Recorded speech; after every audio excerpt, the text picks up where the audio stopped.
We begin, though, with former President George H.W. Bush, who remains at Methodist Hospital. Good afternoon. I'm Min Chow. He has been there since Sunday fighting an infection. Marcelino Benito live outside the hospital with the latest on his condition. Marcelino, what can you tell us? Min, former President George H.W. Bush is spending his third day here at Methodist Hospital. The good news right now is we just got an update and he appears to be getting better. Now, the former president was first admitted here to Methodist Hospital on Sunday morning, just a few hours after taking part in his wife's funeral and burial ceremony at his presidential library in College Station. That was a difficult day for the former president, saying goodbye to his wife of 73 years. A day before the funeral, the president spent more than 20 minutes shaking visitors' hands as they arrived to pay respects to his wife. He seemed to be doing well then. That all changed on Sunday, though. Bush spokesman Jim McGrath not releasing a lot of detail about Mr. Bush's status, only confirming the president is fighting to recover from sepsis, an infection that spread into his blood. We're told Bush continues to respond well to treatment and is recovering, so some promising news there. The 93-year-old former president is conscious, we are told. There are reports he's in the intensive care unit here, but a Bush spokesman not confirming that at this point. The former president is beloved here in Houston, and the entire city is rooting for him. He's going through a lot, but he's strong. He's very determined. But the entire region is lifting him up. And we know that we're just leaving this prayer breakfast. We know what the power of prayer can do. And this is one time when I am encouraging all of Houston to send thoughts, positive thoughts his way, to pray that God will heal him and give him the strength. McGrath does say the former president has said he wants to go back to Maine this summer as he fights this latest health battle, though he remains goal-oriented and focused on the future. His spokesman also saying, quote, "I would not bet against him." We'll be here throughout the afternoon. As soon as we learn more information about the former president's condition, we will pass it along to you. For now, we're live in the medical center. I'm Marcelino Benito, KHOU 11 News. All right, thank you, Marcelino. And anytime bacteria enters the bloodstream, it is called sepsis, and that can be life-threatening. Dr. Layla Waugh-Colburn from Baylor College of Medicine tells us it is serious. She explains the treatment.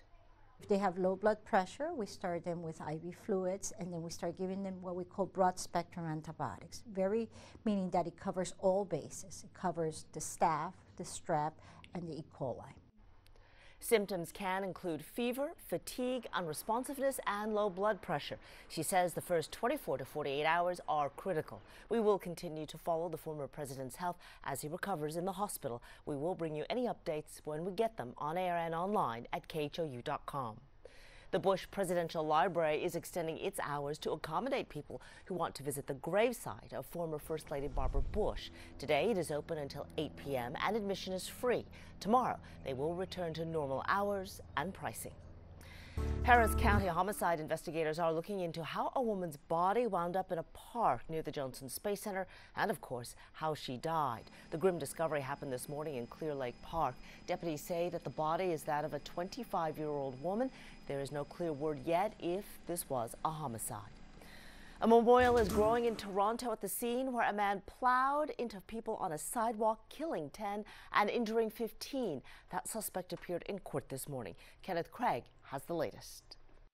25-year-old Alec Manassian was charged Tuesday with 10 counts of murder. Authorities would not comment on a possible motive for why he allegedly drove a rented van into pedestrians on a Toronto sidewalk. There is no discernible connection to national security in the incident last evening based on all available information at the present time.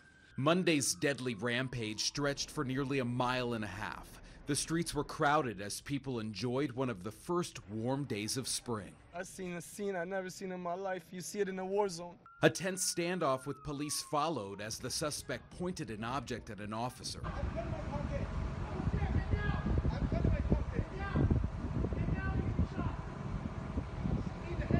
No shots were fired, and Manassian eventually surrendered. Police apprehended the driver quickly and without further risk to the public.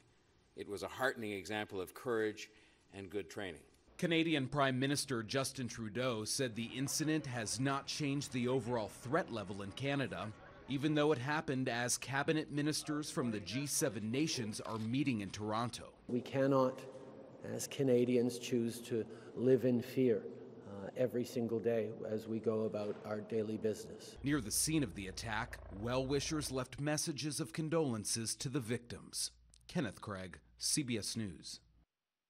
And of course, we will continue to follow the story and bring you updates on air and at KHOU.com. President Trump and French President Emmanuel Macron are meeting at this hour, talking about the Toronto attack, nuclear weapons in Iran, and more. The two exchanged warm greetings in front of the press this morning. President also talked about the upcoming meeting with the North Korea. Macron has suggested that the Iran deal could act as a model for a new agreement with North Korea. Mr. Trump has been highly critical of the Iran deal. Mr. Trump and the First Lady will hold their first date dinner, hosting the Macrons tonight. Time now to talk about weather. It is a beautiful day across the city of Houston. Taking a live look outside there at the skyline. Really pretty. Blake? It certainly is, Sherman. This is now a continuation of yesterday. In fact, we've got really pretty weather in store most of this week. Now, there's just one small fly in the ointment, and that is a little bit of rain in our forecast heading into the late evening hours of Wednesday into very early Thursday morning, all coming through while you sleep, so it shouldn't interrupt anybody's plans. A live look out over the Texas Medical Center from Hotel Zaza. A gorgeous afternoon out there for sure. And look at this, temperatures already up near 80 degrees at both major airports, 78 degrees in Conroe and 77 degrees down there on Galveston Island. So your forecast temperatures for the rest of your afternoon, we're at 83 by 3 o'clock, 84 for that afternoon high temperature by the time we get ready to drive home. A spectacular afternoon, and as I mentioned earlier, a beautiful work week ahead. We'll have your full forecast coming up in just a few minutes. All right, we will see you then. Thank you, Blake. We are learning more details about the man accused of opening fire inside a Waffle House this weekend. Did he lead police on a chase just days before that shooting? Plus, have you got these in your freezer? The reason you'll want to check the label just after the break.